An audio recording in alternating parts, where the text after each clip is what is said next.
안녕하세요. 대치 미래탐구강사 이은영입니다. 현재 이곳에서 담당하고 있는 과목은 중등과학과 화학입니다. 이 영상을 찍고 있는 현재는요, 기말고사 막바지이지만 시험 직후 학생들을 기다리는 가장 중요한 기간은 바로 겨울방학입니다. 겨울방학은 왜 중요할까요? 일단 겨울방학은 여름방학에 비해 2배나 더 깁니다. 그래서 새 학년을 대비하기 위한 최적의 시간이라고 할 수 있습니다. 중학교 과학은 학년이 올라갈 때마다 천천히 그 비례그래프처럼 완만하게 높은 곳을 향해서 올라가는 것이 아니라요, 계단식으로 이렇게 난이도가 높아집니다. 그렇기 때문에 마치 학생들은 벽을 만난 것과 같은 느낌이 들 수 있을 것 같은데요. 바로 이 겨울방학 수업이 이 난이도 있는 계단을 좀 완만하게 채워줄 수 있는, 비례그래프로 갈 수 있는 학습 격차를 줄여줄 수 있는 그런 효과를 볼 수 있는 기간이다라고 저는 생각을 합니다. 또한 다음 학년 과정을 선행학습하면서 실력을 한 단계 더 높게 끌어올릴 수 있는 집중 성장 기간이기도 합니다. 흔히 어렵다고 하는 과학, 미리 대비하면 전략 과목으로도 우리 사용할 수 있을 것 같습니다.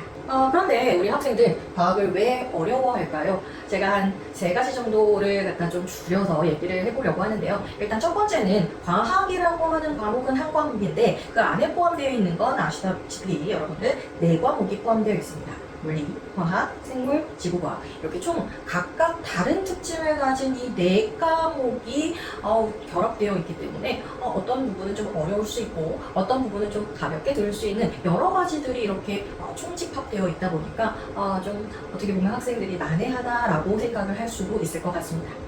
자, 2번째 원인으로는요, 이쪽에 저기 늘어나는 암기량과 영어, 그 다음에 생소한 전문 용어, 이로 인한 어휘력 부족입니다.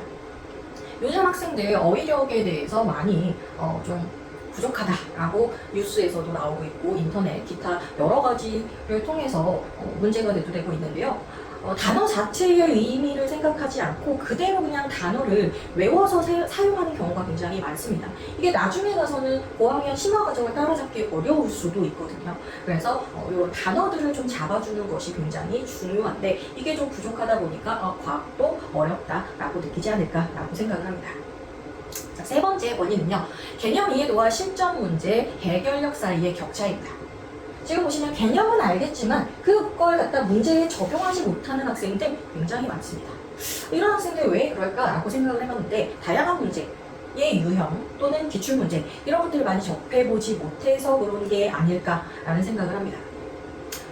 제가 이 문제들, 그러니까 아이들이 생각을 하기에는 문제집 하나만 좀 풀어보면 되는 거 아닐까요? 좀 해결되지 않을까요? 한두 번 풀어보면 좀 익숙해지지 않을까요? 라고 하는데요. 제가 학생들한테 물론 시중에 문제집도 풀려보고 기출문제만 따로 모아서 학생들한테 주어서 풀려보게 하게끔 하면 10명 중에 10명은 어느 게 더 어렵다라고 얘기를 하냐면 기출문제가 훨씬 어렵다라고 얘기를 합니다.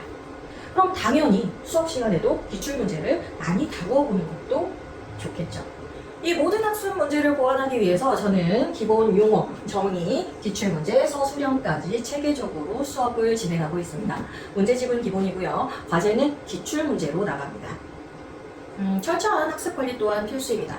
각 단원 종료 시에 단원평가를 치르게 되는데 꼭 서술형으로 치르게 되거든요.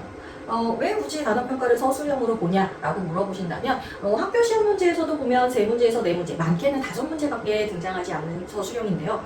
근데 이제 100점이 보통 보면 20에서 30점, 아주 100점이 높게 책정되어 있습니다. 그러니까 여기 놓치면 안 되겠죠. 그래서 서술형 같은 경우에는 정확한 용어 사용을 해서 그러니까 논리적으로 서술할 수 있는 능력이 필요한데 생각보다 정확한 용어를 사용해서 문제를 풀어 나가는 게 처음부터 쉽지만은 않습니다. 그래서 단원평가를 서술형으로 실시함으로써 뭔가 아이들에게 평소 연습할 수 있는 계기를 만들어 주려고 저는 노력을 하고 있습니다.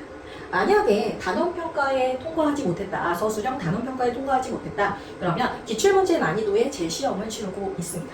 그럼에도 불구하고 또 통과하지 못했다 라고 한다면 저는 1대1 클리닉을 진행을 하면서 구멍을 조금 메워서 좀 기반을 다져서 다음 수업을 이끌어 나가고 있습니다. 당연히요, 시험 결과는 아주 상세하게 문자로 발송해 드립니다. 저는 이번에 중3 과학, 중1 물화, 물리화학, 중3, 3단원, 3학년 1학기 이렇게 샘파트를 담당하게 되었습니다. 이제 저와 수업할 준비가 된 학생들이 있을까요? 이은영이었습니다. 감사합니다.